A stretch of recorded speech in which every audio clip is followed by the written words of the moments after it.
Bonjour à tous et toutes, je m'appelle Jeanne Robin, je suis directrice principale de Vivre en Ville et j'ai le plaisir de vous souhaiter la bienvenue à cette conférence où nous aurons le plaisir d'entendre Monsieur Bruno Bernard, qui est président de la métropole de Lyon et que nous remercions d'être ici aujourd'hui. Alors merci à vous de vous joindre à nous.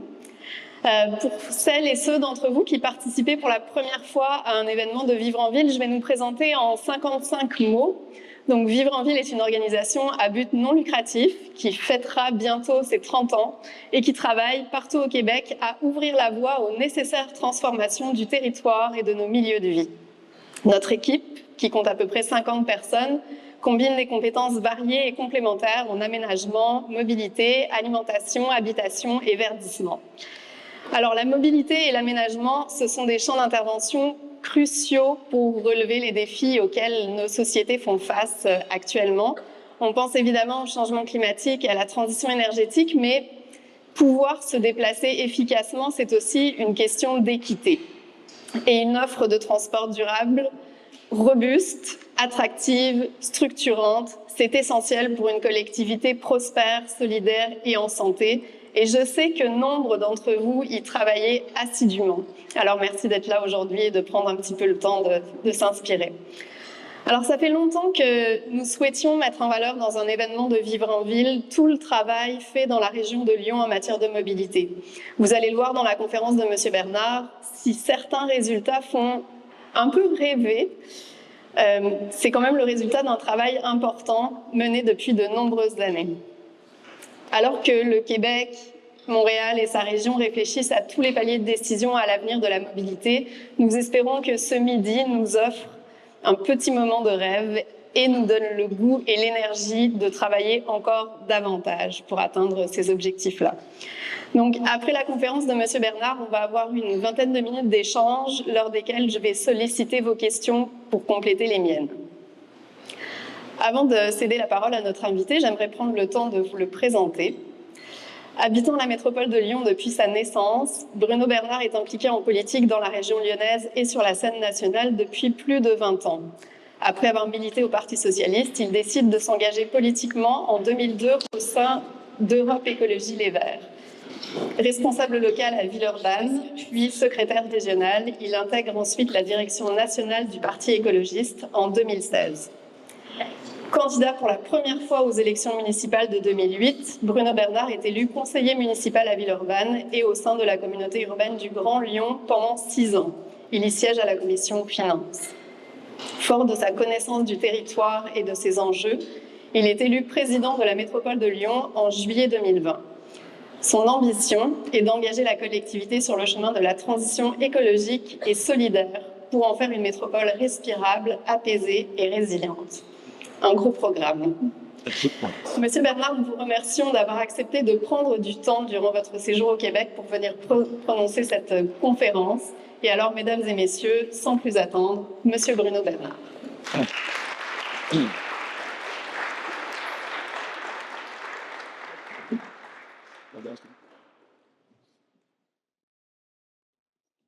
Bonjour à toutes et à tous. Merci bien de votre accueil et merci de votre présence pour essayer de vous présenter un petit peu ce qu'on fait à la métropole de Lyon. Dire d'abord que naturellement notre territoire il est forcément différent du vôtre.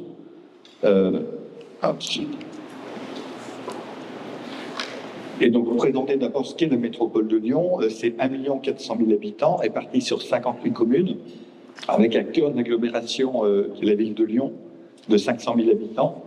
Et puis une variété de communes avec des quartiers populaires, des banlieues, mais aussi avec des villages, de la nature, de l'agriculture. Donc un territoire qui est quand même assez varié et qui a une particularité, la métropole de Lyon, c'est que c'est une collectivité unique en France. Elle a les compétences d'une agglomération très développée, mais aussi les compétences des départements. Et en plus, nous sommes les seuls à être élus au suffrage universel direct. Donc, partout ailleurs en France, les agglomérations et les élus sont des élus municipaux qui montent à l'agglomération. Nous sommes directement élus par les citoyens, ce qui nous donne une légitimité et une capacité à agir beaucoup plus forte. Et puis, la loi a prévu que le président de la métropole de Lyon soit aussi le président de Citral Mobilité qui gère les transports en commun, sur un périmètre qui, lui, est supérieur à celui de la métropole de Lyon, puisqu'on a le département de l'ancien Rhône, donc c'est 1 800 000 habitants, le périmètre géographique qui est géré par Citral Mobilité, ce qui nous donne naturellement un poids plus fort. Dire aussi que cette politique, elle a pour ambition, naturellement, de diminuer la place de la voiture, non pas parce qu'on est des anti-bagnoles, mais tout simplement parce qu'on a besoin, pour des raisons de décarbonation, de protection du climat, de faire baisser la place de la voiture, pour des questions aussi de pollution. On a des problèmes de pollution atmosphérique assez forts, notamment en dioxyde d'azote, qui est lié aux véhicules diesel. Et puis, on a des enjeux d'améliorer l'espace urbain. Et donc, forcément, c'est d'équilibrer l'espace public pour les piétons, pour les vélos, moins pour la voiture, pour la végétalisation. Donc, on a tous ces enjeux. Avec le dernier enjeu important, c'est le pouvoir d'achat. À chaque fois qu'on permet à un habitant de se déplacer autrement qu'en voiture, il gagne du pouvoir d'achat, qu'il prenne les transports en commun, la marche à pied ou le vélo. Un petit point sur comment on se déplace chez nous. Donc en 2006, c'est un point de départ, on a des chiffres de 2015 et depuis on n'en a plus. Donc je vous en donnerai quand même quelques-uns, mais c'est difficile du coup de savoir où on en est.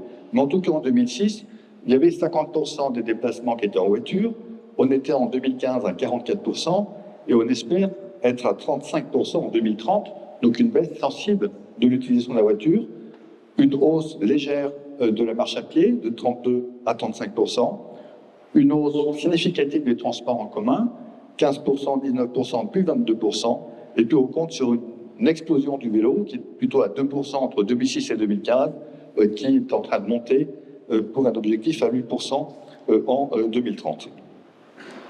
Et donc, dans notre politique publique de mobilité, le premier axe, c'est naturellement les transports en commun, c'est quand même le plus important et le plus massif.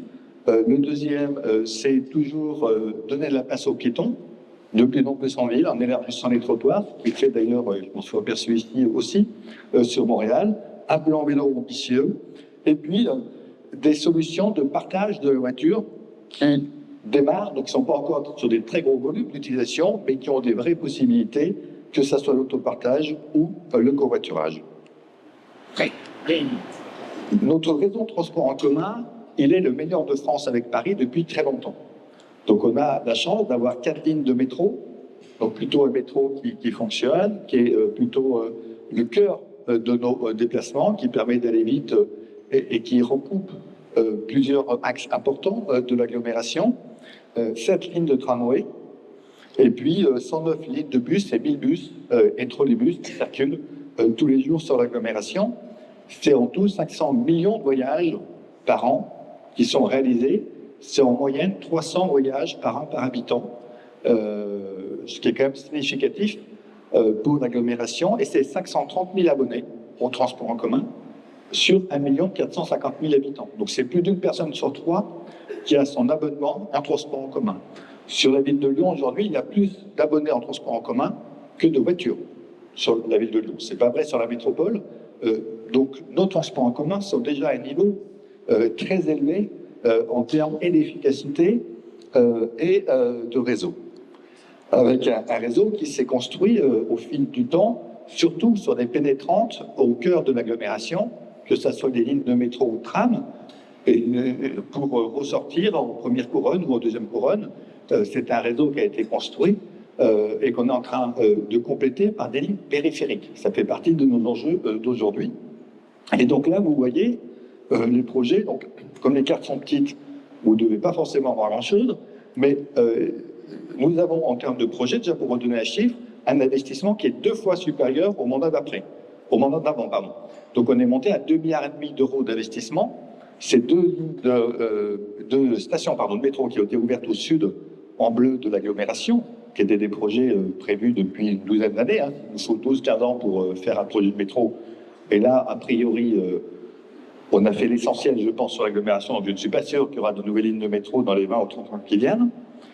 On a 3 lignes de tramway en cours de travaux. C'était une seule dans le mandat précédent. Donc 3 lignes de tramway d'environ 8 km chacune, hein, pour vous donner des idées. C'est-à-dire qu'on va sortir à peu près 25 ou 28 km de tramway dans le mandat, avec 2 lignes particulières qui sont les lignes T9 que vous voyez au nord-est en rouge et la ligne T10 au sud en rouge, qui a vocation à faire une rocade. Là, on est déjà en périphérie de l'agglomération, et dans le prochain mandat, normalement, on devrait fermer la rocade pour avoir une rocade périphérique de tramway qui permettra à tous ces habitants de banlieue, à toutes ces entreprises aussi présentes, de relier rapidement une ligne de métro, puisque nos lignes de métro couperont cette périphérie de tramway.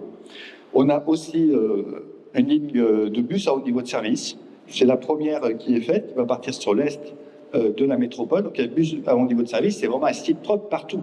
C'est exactement comme un tramway, simplement on met des bus de grande taille sur pneus, mais c'est le même principe en termes d'aménagement. Il y a des priorités au feu, il n'est jamais pris dans la circulation, et donc c'est aussi un mode qui peut être pratique et qui se développe en France dans un certain nombre de communes en complément d'autres modes de transport, des bus ou de choses plus classiques. On lance aussi une première navette fluviale. Ça fait un siècle qu'il n'y avait plus de transport public sur la Saône. Donc là, on fait des navettes fluviales à partir de juin 2025 qui vous permettent de se déplacer de façon sympathique, touristique presque. Ça ne sera pas très rapide, donc ce n'est pas un vrai mode de déplacement efficace, mais en tout cas, pour nos abonnés, ça sera un plus pour en profiter. Et puis, on travaille déjà au projet du mandat d'après. Donc là, par exemple, on a une ligne de tramway métro qui est en partie enterrée, en partie en surface, sur l'ouest de la métropole, qui a une particularité, c'est qu'on a des collines, qu'on a très peu de voiries automobiles, et qu'il est très difficile de prendre de la place sur la voirie automobile existante, tellement qu'elle est faible. Et c'est pour ça que là, on va passer en tunnel. C'est ce que vous voyez, les pointillés sur la carte, à l'ouest de la carte, où va se raccorder, vous voyez nos fleuves, le Saône et la Rhône, au cœur de la carte, et on va se raccorder sur le réseau de tramway qui existe là, en passant sous la colline, en ressortant à Ménival, en continuant après au tramway sur l'ouest de l'agglomération. Ça, c'est un projet qu'on a démarré il y a 2 ans en termes de concertation et qu'on espère pour 2032, parce qu'il est un peu sur les délais du métro, entre métro et tram. Les projets de tramway, on met plutôt 6 ans, nous, pour les faire. Au moment où on appuie sur le bouton pour lancer un projet de tram, 6-7 ans, on arrive à sortir aujourd'hui le projet de tram, et ça, c'est un projet à 800 millions d'euros, donc il nous coûte plus du double de nos projets de tramway habituels à cause de la partie enterrée. Dire aussi qu'on a un métro qui a près de 50 ans, donc on a des investissements très lourds sur nos 4 lignes de métro. On en a déjà fait une, la ligne B. On a 3 autres lignes de métro à rénover. D'abord parce que sinon elles vont tomber en obsolescence, et puis parce qu'on a besoin d'avoir plus de capacité dans ces métros. Et donc l'automatisation d'un métro, la modification des rames va nous permettre de transporter beaucoup plus de voyageurs, d'améliorer les fréquences. Et ça, c'est un projet sur une 12aine d'années avec un investissement assez important, d'1,350 milliard pour pouvoir les faire. Un mot sur le plan piéton, qui est peut-être plus classique, qui est d'améliorer la place du piéton, avec, par exemple, en lien avec les communes, la piétonisation d'espaces, de rues complètes devant les écoles. C'est ce qu'on appelle la rue aux enfants, avec historiquement beaucoup de parents qui déposaient les enfants en voiture, qui se garaient en double fil, qui étaient un peu dangereux, qui habitent généralement tout à côté de l'école. C'est le principe, on a des écoles quand même assez nombreuses, donc on habite souvent à 500 mètres, à kilomètre de son école, ce qui n'empêchait pas d'avoir beaucoup de mobilité en voiture, parce qu'on part au travail, parce que c'est plus simple. Donc il y a beaucoup, à Lyon notamment, de rues aux écoles, et donc on voit aujourd'hui sur l'agglomération leurs parents avec des enfants qui se remettent à marcher, qui se mettent beaucoup sur les vélos, avec des vélos trail, des vélos cargo, pour amener les enfants à l'école, et c'est un vrai plus sur l'espace public. Le plan vélo, là aussi on a une ambition très forte, puisqu'on a triplé le budget d'investissement du vélo pour le porter à 500 millions d'euros. Alors, on a d'abord dans l'état d'esprit, je vous l'ai dit, un réseau de transport en commun très développé, mais qui est un petit peu comme une saturation, même si on continue à l'améliorer, notamment aux heures de pointe. Et donc, le réseau de transport en commun, qu'on dimensionne généralement par rapport aux heures de pointe, on a un enjeu très fort de faire diminuer ces heures de pointe. Alors, il y a le télétravail qui nous aide. Sur les dernières années, on a vu quand même un effet bénéfique, nous, dans la gestion des transports. Mais on a un enjeu aussi à développer le vélo. Donc, naturellement, pour que les personnes parlent de la voiture au vélo, mais même quand des personnes passent des transports en commun en vélo, pour nous, c'est positif, parce que le vélo, il ne nous coûte rien en termes de fonctionnement.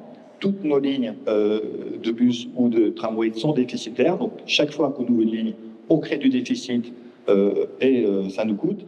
Une fois qu'on a ouvert une piste cyclable, l'entretien est quand même assez faible, et donc pour nous, c'est intéressant, y compris financièrement. Et puis, pour la santé de nos habitants, la pratique du vélo est naturellement très favorable. Et donc, nous créons un nouveau réseau de mobilité. Ce réseau de mobilité, qu'on appelle les voies lyonnaises, dédié au vélo, là, vous voyez cette carte, c'est la totalité de la métropole de Lyon. Donc, vous avez entre le nord et le sud à peu près 50 km, hein, c'est la distance sur la métropole de Lyon.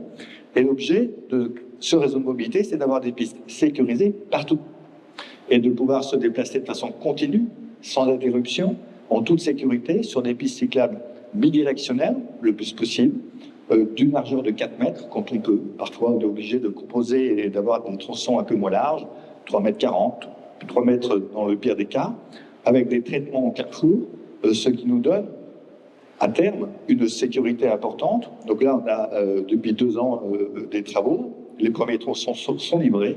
En 2026, on en aura fait probablement la moitié, et on devrait finir en 2030 d'avoir ce réseau de 355 km de voies lyonnaises. Nous avons déjà plus de 1000 km de pistes cyclables, je dirais plus traditionnelles, mais ce réseau qui va structurer les déplacements et avec l'essor du vélo électrique, qui est très présent chez nous, permettre une vraie alternative à des déplacements en voiture. Ça, c'est un budget de 282 millions d'euros d'ici 2026 et probablement en tout, ça doit être au moins 500 millions pour le finir quand on sera en 2030. On a aussi un travail sur la sécurisation du stationnement. Donc on multiplie les stationnements sécurisés. Aujourd'hui, on est passé de 2000 à 5000 places en parking. Et puis, les arceaux vélos étaient doublés. Donc, on doit être à plus de 60 000 arceaux vélos. Et on vient de lancer les premiers box que vous voyez en vert sur la photo, qui sont mis à disposition devant un certain nombre d'immeubles au cœur de ville, où des habitants ont une place réservée à l'intérieur pour ceux qui n'ont pas d'accès à un garage, pour qu'ils puissent garer leur vélo. Ça, on démarre, donc il est trop tôt pour, sur ce point-là, pour être certain qu'on pourra le développer fortement. Et puis, on offre gratuitement le gravage des vélos aussi, pour avoir un répertoire des vélos déclarés volés et pouvoir plus facilement lutter contre le vol. On développe aussi les parcs de vélos. Donc, on a 2 types de parcs. Le parc Free Vélo, qui est un parc de vélos mécaniques qui est prêté gratuitement aux étudiants. Donc ça, c'est plus de 5000 étudiants qui profitent de services pour 3 mois, 6 mois ou plus.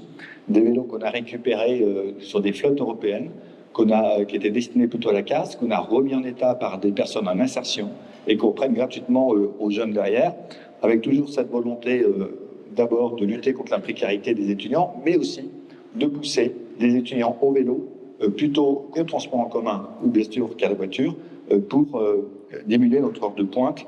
Et donc, c'est plutôt un système qui est gagnant.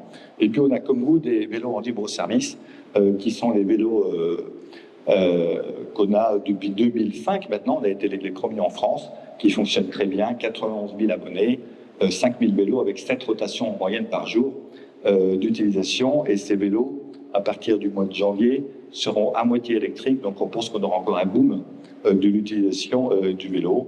On a aussi le soutien à l'économie du vélo, avec un lieu totem où on a des filières de vélo qui recréent du vélo local, des pièces locales, ou encore on a une sensibilisation, une vélo-école, où on aide les personnes éloignées du vélo à reprendre confiance et à en faire du vélo.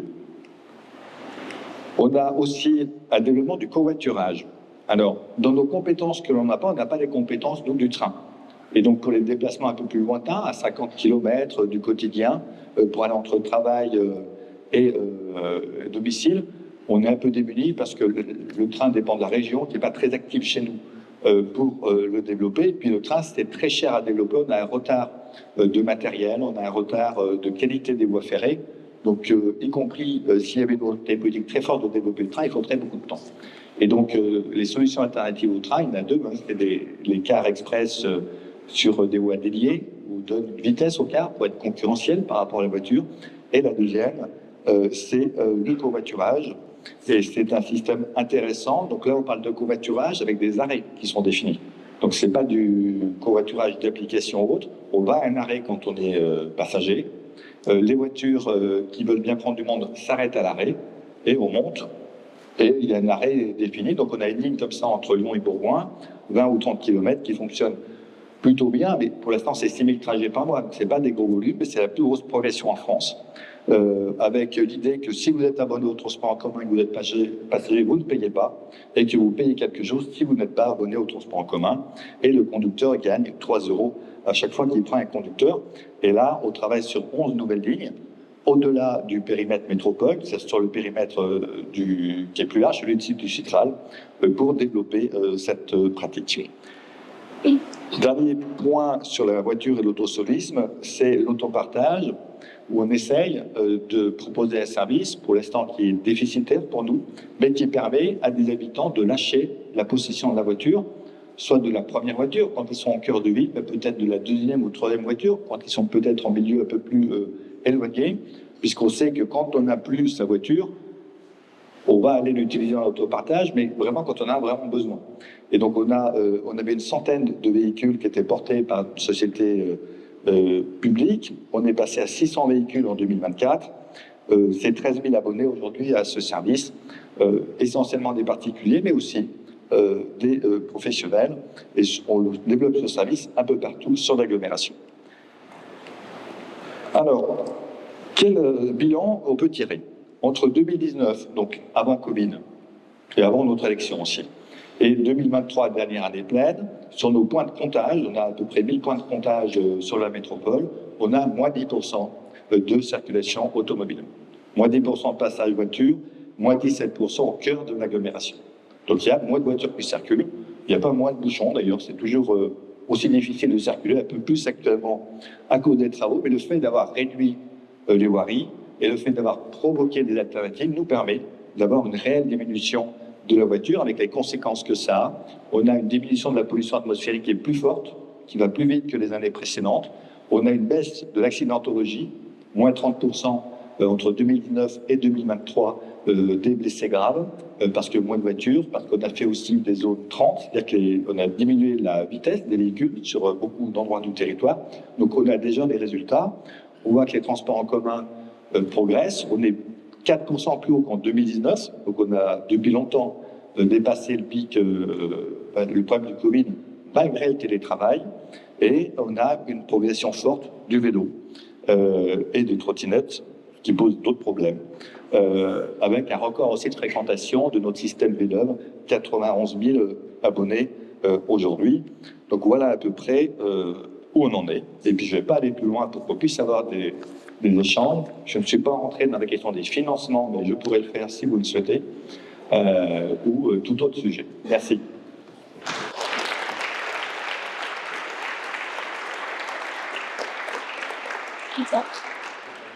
Merci, vraiment, merci beaucoup pour cette conférence qui effectivement ouvre la porte à de nombreuses questions et précisions. Alors, avant de laisser notre auditoire vous adresser ces questions, j'en ai quelques-unes moi-même à vous poser. D'abord, mais vous nous avez évoqué rapidement le fait que la ville de Lyon avait un profil de mobilité particulièrement intéressant puisqu'il y a plus d'abonnés au transport en commun que de voitures immatriculées sur le territoire de la ville. On imagine que le profil de mobilité n'est pas le même sur l'ensemble de la métropole de Lyon. Est-ce que ça a été un défi particulier de faire en sorte que l'ensemble des communes de la métropole de Lyon adhèrent au plan de mobilité qui est présenté, puis aux différentes initiatives? Alors, comme on a une métropole très différente, d'abord, on n'a pas le même objectif. Il y a des communes sur la métropole de Lyon, à 15-20 km de Lyon, avec des densités beaucoup plus faibles, où on sait que la voiture gardera une place importante. Et c'est normal. Donc, on va quand même améliorer, notamment par le vélo, par des bus, mais on ne mettra jamais dans ces endroits-là une ligne de tramway ou de métro. Donc, de toute façon, le niveau l'exigence n'est pas le même selon où on est. Et donc aussi, nos politiques de mobilité, elles sont beaucoup mieux perçues au cœur de l'agglomération à Lyon et Villeurbanne, notamment à la politique du vélo, que quand vous vous éloignez, vous avez besoin beaucoup plus de votre voiture, puisqu'on contraint la voiture, en particulier sur le cœur de l'agglomération, mais aussi un peu partout. Donc, naturellement, c'est plus difficile auprès et des électeurs et des élus locaux éloignés de la métropole de faire partager ces enjeux. Voilà.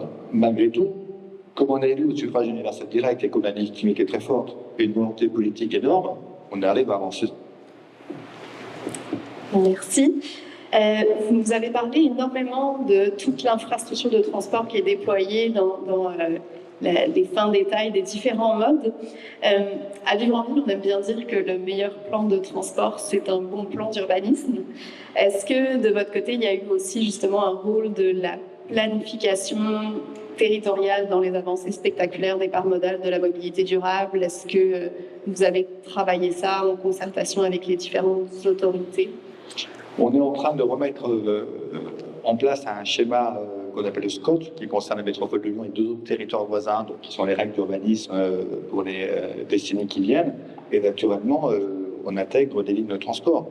Et aujourd'hui, on a deux liens très forts. D'abord, la première, c'est de vouloir densifier l'habitat, voire l'activité près des lignes de transport. Donc ça, c'est quand même important. Et la deuxième, c'est de faire sur des futures nouvelles lignes. C'est-à-dire de réfléchir aménagement urbain et développement de lignes. Là, typiquement, on a deux nouvelles lignes de tramway qui sont à l'étude, qui n'ont pas été annoncées. Une à l'ouest, qui, à un moment donné, ne se fera pas, parce que le maire de la commune concernée ne veut pas densifier autour des lignes de tramway. Donc je lui dis, si on ne densifie pas, je ne ferai pas la ligne. Et une à l'est, où là, on a un développement urbain qui est plus partagé, avec les élus du territoire, on va lancer cette ligne de tramway qui sera liée à un développement urbain, d'habitat et économique. Donc une condition à la densification pour le développement du transport en commun. Ben, si on met un tramway au milieu de rien, ça fait une très mauvaise gestion. Je ne l'ai pas dit, mais le métro, je vous ai dit qu'on n'allait plus en faire beaucoup, c'était parce que le métro, ça va transporter 200 000, 300 000 personnes par jour. Et que là où on pouvait le faire, on l'a déjà mis. Et que si c'est pour transporter 50 000, 60 000, 40 000 personnes de tramway, très bien. Et si c'est pour faire 10 000 ou 20 000, eh ben, le bus répondra aux besoins qui est de mettre du bus au niveau de service. Et je ne l'ai pas dit, mais pour nos bus traditionnels, on travaille aussi sur des priorités au feu, sur des voies d'approche pour éviter d'être dans les bouchons, parfois mettre un petit bout de corridor spécifiquement. Donc il y a aussi un travail d'amélioration des bus du quotidien qui est important pour gagner du temps pour l'usager, mais aussi pour nous de gagner des coûts d'exploitation, parce que plus nos bus roulent vite, moins ils nous coûtent cher à exploiter. Et au-delà de la densification des résidences, des habitations autour des lignes de transport en commun, est-ce que vous avez des exigences particulières pour les employeurs, pour la localisation des concentrations d'emplois ou des autres types d'activités économiques? Quelle exigence de mobilité? De localisation. Alors, nous, on accompagne le développement économique depuis maintenant 4 ans sur des nouveaux critères.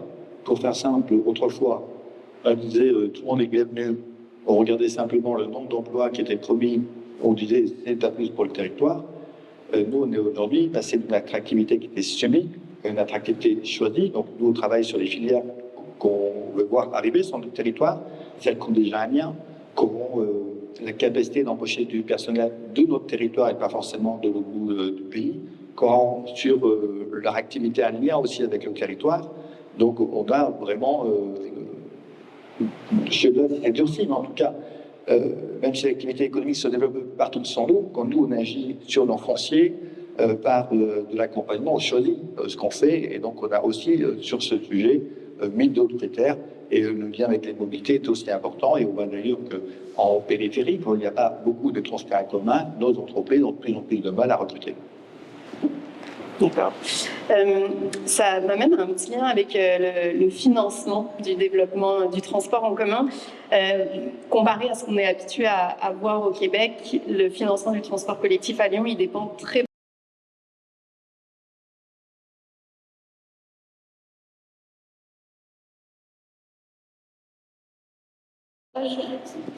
Alors, en France, je crois qu'on est le seul pays en Europe, peut-être au monde, où on a un versement mobilité qui est payé sur la masse salariale pour toutes les entreprises qui ont 11 salariés et plus. Et donc, ils payent 2% de la masse salariale à l'autorité de transport en commun. Pour nous, c'est 481 millions d'euros de recettes en 2023, donc près de la moitié de nos recettes. Ce versement mobilité de 2%, il est à son taux maximum. Moi, il était à 1,85 quand on est arrivé, on l'a mis au taux maximum. Et actuellement, on essaye de convaincre le gouvernement français de nous permettre de le déplafonner et de le différencier. Pourquoi? Parce qu'on sait qu'on a des besoins importants pour les investissements, mais aussi pour payer le fonctionnement derrière. Et que moi, je souhaite qu'on puisse augmenter ce taux à Lyon et Villeurbanne, là où on a des lignes de métro, de tramway, où le réseau est extraordinaire, pour pouvoir financer les alentours de Zo et Bandon. Deuxième source de financement, c'est les recettes. 265 millions d'euros de billetterie. Et on assume d'augmenter les tarifs chaque année au tient compte de l'inflation. Et sachant que sur les abonnements pour les travailleurs, la moitié est remboursée par l'employeur s'il est privé et les 3/4 si c'est un employeur public. Donc les entreprises ou les collectivités locales financent aussi par le remboursement d'une partie de l'abonnement. Et la troisième part de contribution, 201 millions d'euros, c'est les collectivités locales, essentiellement la métropole de Lyon, où là aussi on a augmenté notre contribution. On était à 130 millions en 2020, on est aujourd'hui à 170 millions d'euros. Donc on joue sur tous les leviers, au détriment du coup d'autres politiques. Mes prédécesseurs avaient prévu, par exemple, de faire un périphérique routier, de fermer le périphérique routier, projet à 5 milliards d'euros qu'on n'a pas fait. Donc il y a bien des choix politiques qui font que nous, on met les moyens sur la mobilité, en particulier les transports en commun et le vélo. Voilà. Est-ce qu'on doit comprendre que la métropole de Lyon est assez autonome financièrement pour la réalisation de ces projets-là? Ou est-ce qu'il y a également un appui de l'État, par exemple, à la réalisation d'un grand projet? Est-ce que le gouvernement joue un rôle dans ce développement-là? Alors, je ne parle pas forcément de la période d'aujourd'hui, parce qu'il y a quelques difficultés budgétaires en France et ils sont en train de nous faire les poches des collectivités locales, donc on va peut-être pouvoir ne plus rien faire très vite. Mais jusqu'à présent, les projets de transport en commun étaient très peu financés par l'État. C'est essentiellement Citra Mobilité qui finance sur ses fonds propres, avec son autofinancement. Globalement, on a, je crois, sur les 2,5 milliards d'euros de budget d'investissement, on doit être autour de 100 millions d'euros d'aide de l'État. Donc je ne dirais pas que c'est rien du tout, on est très heureux de les avoir, mais c'est jamais que 4% de nos dépenses d'investissement. Donc l'État joue très peu et n'a aucune action sur le fonctionnement. Donc le fonctionnement, c'est bien les trois sources que je vous ai données, nous, collectivités locales, la billetterie et les entreprises avec le versement de mobilité. Vous en avez un petit peu parlé déjà. J'avais envie de vous entendre sur l'apaisement de la circulation, un peu sur l'ensemble de la métropole et la sécurité routière, parce que vous l'avez bien mentionné, vous ne prenez pas des mesures anti-bagnoles, mais il faut quand même mieux partager l'espace. Donc, quel type de mesures ont été mises en place assez largement, qui peuvent expliquer des augmentations aussi fortes de la part modale de la marche qui était déjà particulièrement élevée, par exemple, sur le territoire? Mais quand vous avez 2 voies de voiture et qu'après vous n'en mettez plus qu'une, il y a moins de place pour les voitures. Et donc quand vous le faites à beaucoup d'endroits sur l'agglomération, sur les ponts, sur les axes principaux, pour rajouter soit un corridor bus, soit un tramway, soit une voie lyonnaise pour le vélo, soit on élargit le trottoir, et puis parfois on fait tout ça en même temps. Donc on avait 3 voies de voiture, on n'en a plus qu'une. Donc on est naturellement les contraintes apportées à la voiture, plus les contraintes de stationnement, parce qu'elles existent aussi. C'est-à-dire que c'est les communes qui gèrent le stationnement, mais on augmente le coût du stationnement. La ville de Lyon, d'ailleurs, a mis un nouveau tarif où, en plus, il pénalise les voitures trop lourdes. Donc les voitures trop lourdes en ville payent plus cher quand elles se stationnent que des voitures de petite taille, avec quand même une tarification solidaire pour les familles et d'autres effets leviers. Donc c'est tout ça qui fait les choses. Et bien sûr que je n'ai pas abordé, c'est celui sur la tarification, c'est quand même, on a mis en place aussi une tarification solidaire. Sur nos 532 000 abonnés, il y en a 55% qui payent moins cher qu'avant ou qui payent plus du tout. On a fait de la gratuité pour les plus précaires, on a fait des abonnements mensuels à 10 euros pour les étudiants boursiers, par exemple, là où l'abonnement mensuel plein tarif est à 72 euros, sachant, comme je l'ai dit, qu'il est remboursé en partie par l'employeur. Donc on a aussi joué sur les tarifs et en baissant de 55% les abonnés, le prix pour 55% de nos abonnements, on a renoncé finalement qu'à 10% de nos recettes de billettique. Donc on a trouvé un équilibre entre la nécessité d'avoir des recettes, parce que de toute façon le frein à l'utilisation des transports en commun n'est pas le prix, même 72 € remboursés à moitié par son employeur, ça ne coûte pas grand-chose par rapport à un plein d'essence, par exemple. Donc, on a aussi cette volonté sociale, et c'est aussi pour ça que nos lignes périphériques, je vous ai dit qu'elle était périphérique, n'elle passe dans les quartiers populaires. Elle passe au Val du Taureau, à Vaux-en-Velin, qui est un quartier de la ville très difficile, des plus connus en France. Elle passe à Villeurbanne-Saint-Jean, à Saint-Fond. Donc, on met nos lignes de tramway aujourd'hui en périphérique, dans les quartiers populaires. Il y a aussi cette volonté de réduire les inégalités territoriales et d'aider les plus démunis à pouvoir se déplacer beaucoup mieux. Pour ce qui est du remboursement par les employeurs d'une partie du laissez-passer de transport en commun, est-ce que ça se fait sur une base volontaire ou vous avez mis en place une entente c'est obligatoire, c'est de données nationales, donc c'est prélevé comme l'URSSAF. Voilà, donc une entreprise peut frauder, mais elle risque de se faire rattraper. Donc, et c'est alors, le versement mobilité, non, il y a une bêtise, est prélevé par l'URSSAF comme toutes les cotisations sociales, et le remboursement, il est fait à son salarié directement. C'est le salarié qui paie l'abonnement et l'employeur rembourse le salarié. Donc, normalement, si le salarié n'est pas remboursé, il devrait vite se manifester et obtenir son remboursement. Est-ce que vous savez s'il y a le même genre d'incitatif pour la pratique de la marche ou du vélo? Oui, il y a des forfaits aussi mobilité durable qui ont augmenté, alors je ne les ai plus en tête. Mais quelqu'un qui vient en vélo aujourd'hui en France peut avoir un forfait, je dirais, à 200 € peut-être par an, peut se faire rembourser 200 €. Voilà, s'il fait le choix de venir autrement qu'en transport en commun en voiture. J'ai encore quelques questions, mais je voulais vous lancer le message aussi que si quelque chose vous brûle les lèvres, vous allez pouvoir vous approcher du micro là-bas dans quelques minutes pour poser vos propres questions. Avant ça, Lyon planifie en ce moment un plan de mobilité à l'horizon 2040. Est-ce qu'il y a des apprentissages des dernières années qui viennent influencer? Est-ce que vous avez changé certaines façons de faire? Vous l'avez mentionné un petit peu, peut-être par rapport au choix des modes de transport. Ben, je pense qu'on a tout changé. Mais moi, je n'ai pas participé à l'élaboration du précédent. Mais les parts modales, les objectifs de parts modales sont tellement ambitieux que j'ai moi-même parfois du mal à y croire qu'on va y arriver. Parce qu'on parle de faire chuter l'utilisation de la voiture à des niveaux mais vraiment très très bas, au même niveau que le vélo. C'est-à-dire que notre objectif dans ce plan de mobilité, c'est qu'il y ait autant de vélos qu'une voiture en termes de mobilité, ce qui est quand même très très ambitieux. Alors, j'espère qu'on va y arriver. Donc, on a forcément tenu compte de tout ça. Après, on est sur des politiques qui sont très radicales, très rapides. Parce que la diminution de la part de la voiture, on l'avait commencé finalement à la fin du siècle dernier, avec le retour du tramway. Mais ça allait doucement, doucement.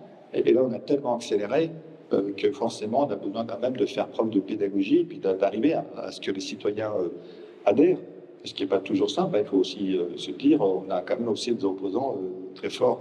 On a une opposition qui, dès qu'on touche à la voiture, on a fait un axe de bataille. Tellement caricatural que ça devient un peu ridicule, mais il y a quand même des oppositions naturellement. Et puis, il y a aussi des citoyens qui ne peuvent pas se passer de leur voiture selon où ils sont, qui ont naturellement une réaction légitime, parce que ça peut quand même dégrader leur temps de parcours. Mais je rappelle quand même que s'il n'y avait pas toutes ces personnes sur des vélos, et qu'elles se remettaient tous à la voiture, il y aurait beaucoup plus de bouchons, on n'en aurait plus du tout. Donc, quand quelqu'un se déplace autrement qu'en voiture, il aide aussi pour ceux qui doivent encore se déplacer en voiture à pouvoir le faire.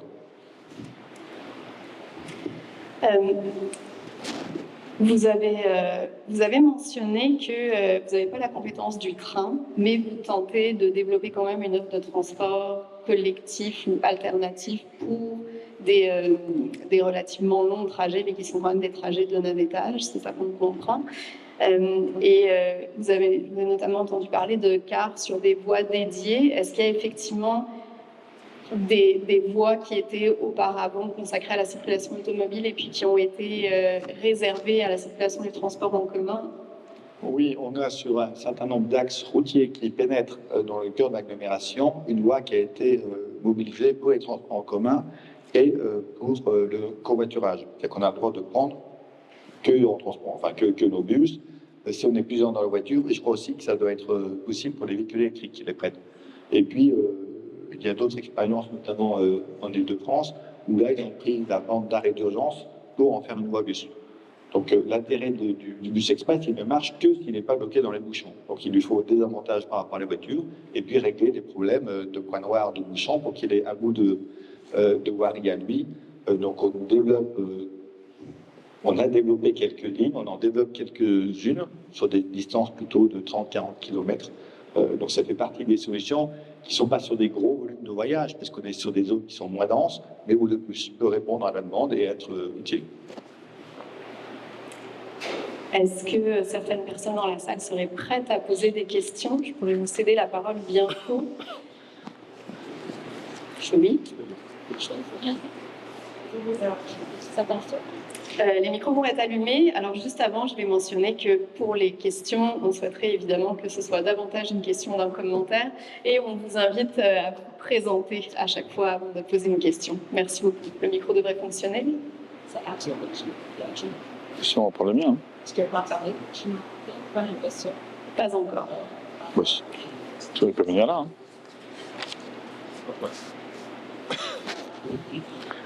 Je vais poser une question en attendant qu'on gère le micro. Je comprends, vous avez dit quelque chose d'extrêmement intéressant, qu'il y a une réduction de l'utilisation de la voiture, mais pas encore de réduction, enfin, en fait, pas de réduction de la congestion automobile. Politiquement, c'est pas un peu difficile à porter? Il n'y a pas d'augmentation non plus de la congestion. Entre 2019 et 2022 ou 2023, on est au même niveau. Ce n'est pas tout à fait au même endroit, mais on a des études de TomTom, notamment, qui est un acteur privé, qui nous dit qu'on est au même niveau. Je pense qu'en 2024 et 2025, vu les travaux qu'on a lancés, ça va être pire. Donc, c'est un état de fait, mais quand on est à Lyon, on a toujours connu les bouchons. Et malheureusement, je pense qu'on les connaîtra toujours. Parce que si tout ça se retrouverait de la fluidité, on recréerait des déplacements en voiture. Et toutes ces études et tout ce qui s'est passé dans notre histoire des villes urbaines a montré qu'à chaque fois qu'on avait rajouté une voie en voiture, on rajoutait des voitures et qu'on revenait à la congestion. Et quand on en enlevait, et ben on enlevait des voitures et in fine, on roulait toujours pareil. Donc je crois que quoi qu'il arrive, il y aura toujours un minimum de congestion. Sinon, les voitures reviendront et on reviendra à la congestion. Merci. Est-ce qu'on a accès au micro? Non, il fonctionne pas. Bah, venez là. Venez là. Je vais...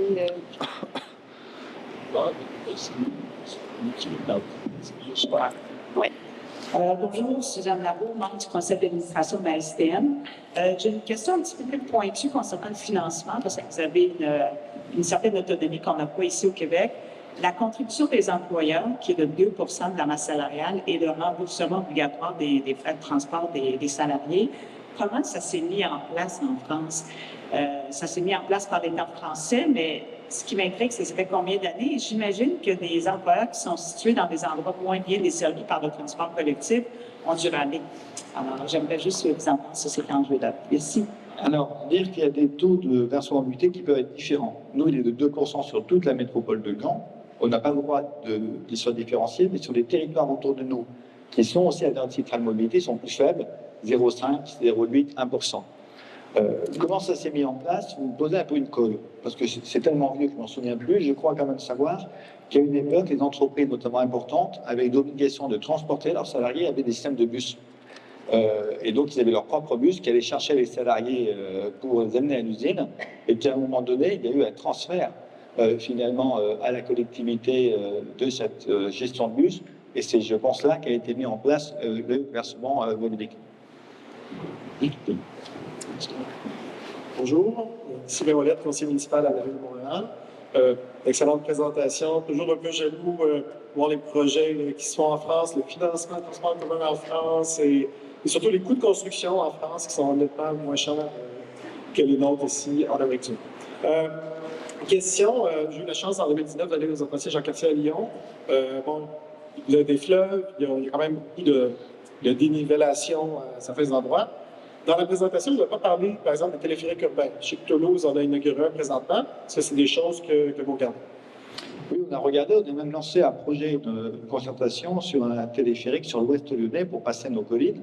C'était assez finalement pertinent, et en termes de topologie, et en termes de dimensionnement des besoins, puisque ça pouvait répondre aux besoins. Par contre, on survolait beaucoup de très belles maisons, beaucoup de piscines. Il y avait aussi des enjeux naturels, on avait un peu sous-estimé les difficultés du projet, et il y a eu le front contre le projet, avec plusieurs maires qui sont opposés fortement, qui ont organisé des votes qui n'avaient pas de statut juridique, mais quand même des votes de leurs habitants qui étaient opposés à 80-90%. Donc, on a été très raisonnable. On a vu que c'était pas meilleur. Donc, moi, je crois que c'est un système qui peut fonctionner, qui a un rapport coût d'investissement, de fonctionnement qui est raisonnable. Mais la question du survol, qui aujourd'hui n'est pas un problème d'Amérique du Sud, hein, vous avez à la base un truc qui a transformé la ville. Chez nous, c'est pas meilleur. Je veux dire comme ça. Voilà. En tout cas, chez nous, à Lyon, sur ce territoire, donc comme on avait énormément de projets, on n'a pas insisté pour l'instant. Et je suis pas sûr qu'on insiste très vite. Merci. Je sais que c'est un peu intimidant de venir à la ronde, mais néanmoins, si vous avez des questions de précision ou d'éléments sur lesquels vous souhaiteriez que M. Bernard détaille davantage, on vous attend là. Question. Bonjour, je m'appelle Denise Ampillot, citoyenne et membre du regroupement Vigilance énergétique. La question est très générale. J'ai l'impression que dans le discours politique, aussi bien ici qu'en Europe, la question de la crise climatique est un petit peu en arrière, en retrait. Et que pour mobiliser tout le monde sur tous les enjeux, même tout à fait techniques et pragmatiques, il faudrait que ce discours revienne et touche un petit peu tout le monde et responsabilise le citoyen qui justement va prendre sa voiture pour aller se faire coincer dans la congestion automobile entreprise. Alors moi, j'ai été élu en 2020. Nous avons été élus là où les marches pour le climat étaient très fortes en France. Donc il y avait un mouvement pour le climat très fort qui a fortement participé à notre élection. Après, notre question, telle que je la comprends, c'est de dire pourquoi on ne parle pas plus de l'enjeu climat pour convaincre les gens de changer de comportement. Parce que je pense que ça ne marche pas. Et malheureusement, je pense que j'arrive plus à convaincre si je parle de pollution de l'air, si je parle de la santé, des plus vulnérables, des enfants, des personnes âgées qui vont souffrir de la voiture. Je pense que je suis plus convaincant si je parle de pouvoir d'achat. Peut-être que même je suis plus convaincant si je parle de végétalisation, de cadre de vie. La question climatique, il y a une telle haine de la question, enfin, le trumpisme, beaucoup de démagogie sur les questions climatiques, elle est plus difficile à porter. Moi, je suis écologiste, donc je la porte. Mais après, je cherche à convaincre les habitants. S'il faut que j'utilise d'autres arguments pour arriver à changer les mobilités, de toute façon, je réponds à la question climatique. Je ne l'ai pas dit, mais on a aussi nos flottes de bus qui étaient des diesels. On a acheté encore des diesels. En 2020, notre dernier diesel qui était livré. Naturellement, on n'a plus aujourd'hui que de l'électrique ou du gaz naturel du GNV. Donc voilà, c'est juste une question de comment on convainc les gens, quand on fait des politiques aussi radicales, on peut être compris. Et moi, si je dis qu'on fait ça pour sauver le climat, ben, ça ne marchera pas. On va me dire, de toute façon, même si on le fait là, ça ne change rien. Donc je n'arriverai pas à convaincre. Donc je m'adapte.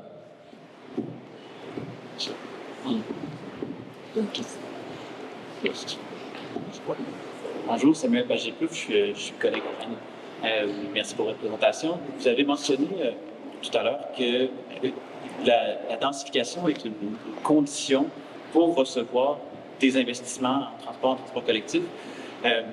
Ici, on parle beaucoup des liens entre le développement d'alternatives de transport collectif, de mobilité durable et la crise de l'habitation. Je pense que la crise de l'habitation est peut-être davantage saillante ici que chez vous. Oui. Mais à quel point faites-vous le lien entre ce développement des transports collectifs et la capacité à fournir davantage de logements pour la population? Alors, nous, on est une grille de logement qui est au moins aussi grande que chez nous. Donc, on manque énormément de logements. C'est même le premier sujet territorial, la crise du logement. Quand j'ai dit que, sur l'exemple qu'on n'allait pas mettre, pas tout de suite, un tramway sur une commune parce qu'ils ne voulaient pas densifier, ça ne veut pas dire qu'il n'y a pas de bus, ça ne veut pas dire qu'on ne va pas améliorer les bus. Mais ça veut dire juste que par rapport au nombre de personnes à transporter, le tramway ne se justifie pas s'il n'y a pas plus de monde. Et le deuxième élément, c'est qu'à chaque fois qu'on crée un tramway, on crée une valeur foncière au terrain qui prend tout de suite beaucoup de plus-value. Et donc, moi, le rôle que j'ai aussi, c'est d'essayer de contrôler un certain nombre de fonciers avant de lancer une ligne pour que la puissance publique arrive à construire plus de logements sociaux que de choses sur ces fonciers. Voilà. Pour 5 minutes. Bonjour, je suis à l'aménagement des rues pour la Ville de Montréal. Vous en avez parlé un peu, mais j'aimerais vous entendre plus sur les sacrifices que vous avez dû faire pour arriver à mettre en place ce plan ambitieux-là pour la Ville de Lyon. Vous avez parlé un peu du périphérique autoroutier. Mais y a-t-il d'autres sacrifices que vous avez dû faire, puis comment vous êtes arrivé à les faire accepter là, à la population? Merci. Donc, on a remis nos investissements là où on est, donc sur les mobilités actives, sur les transports en commun, sur la transition écologique. Donc, oui, par exemple, j'ai renoncé aussi à une rocade d'autoroute, une sortie supplémentaire sur une autoroute qui devait être faite. J'avais ce dossier, ça coûtait 20 millions, je crois. J'ai dit, ben non, on ne fera pas. Donc, on fait des choix, et c'est bien des choix qui sont faits. Et sur l'acceptabilité, j'en ai parlé, elle est quand même relative, mais globalement, tous les habitants sont pour le développement des transports en commun. Ils sont pour la marche à pied. Et c'est la question de la voiture et du vélo qui est clivante. C'est-à-dire que on a un clivage très fort entre la voiture et le vélo. Certains expliquant que tout le monde ne peut pas être sur un vélo. Ben, c'est évident. Tout le monde ne peut pas être non plus dans une voiture, hein, tout le monde n'a pas le permis, tout le monde n'a pas de voiture. C'est ça. Donc il y a quand même une guerre entre le vélo et la voiture qui est de plus en plus clivante sur le territoire. Ben, on fait avec, on essaye de convaincre, et puis à un moment donné, l'électeur il votera, et puis il votera bien, il veut que ça continue, il veut retourner en arrière.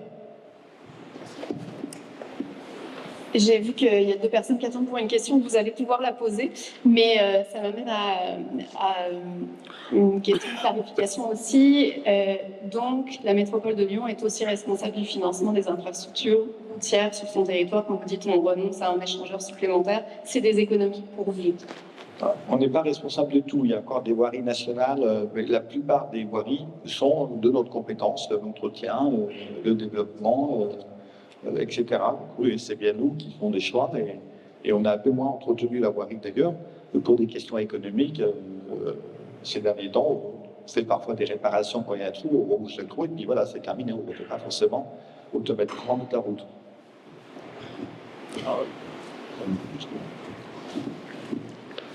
Bonjour, M. Bernard. Je m'appelle Madame Abzek. Je suis enseignant en environnement, en écologie. Comme mentionné tantôt, vous avez expliqué que vous n'avez pas de fonds qui viennent de l'État pour financer les infrastructures lourdes comme les métros. Alors, on voulait savoir comment vous faites pour... On a un autofinancement annuel, c'est-à-dire sur notre budget d'1 milliard, on a 300-400 millions de marge entre nos recettes et nos dépenses de fonctionnement. Donc c'est ça qui fait notre capacité d'investir. Voilà, et puis on s'endette un petit peu, on n'est pas tellement endetté au niveau de Cycra Mobilité. Pour l'instant, on est en train de monter nos endettements. Avec tous les investissements qu'on a fait, naturellement, on emprunte un peu plus vers lui. D'accord, merci beaucoup.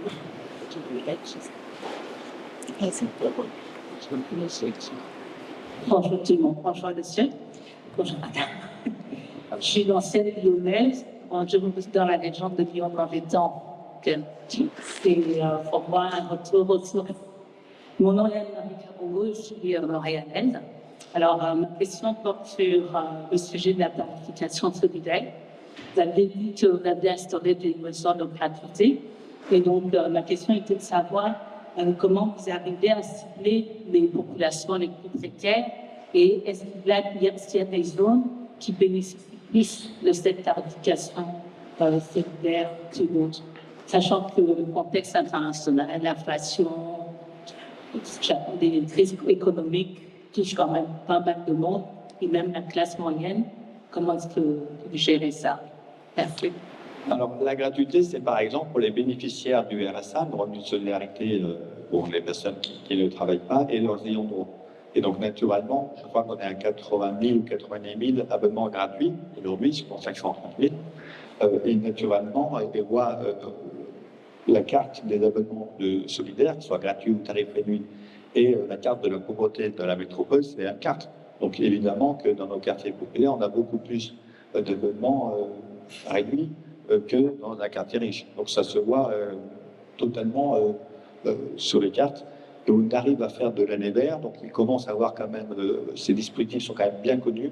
Et on travaille aussi, par exemple, puisqu'on a aussi la gestion du RSA, nous, la métropole de Lyon, sur des personnes qui se présentent pour le RSA, on leur fait faire sur une expérimentation sur 2 communes d'Ivoire et Gagny, leur carte d'abonnement gratuit en même temps transport en commun s'ils n'avaient pas.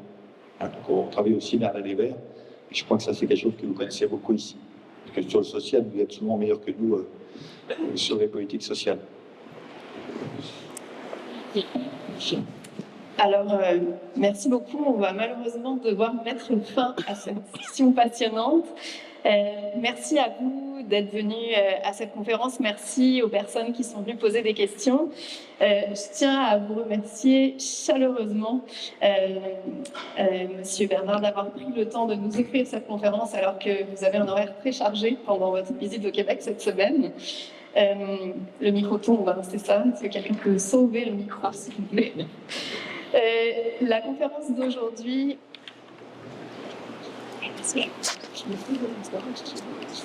Voilà.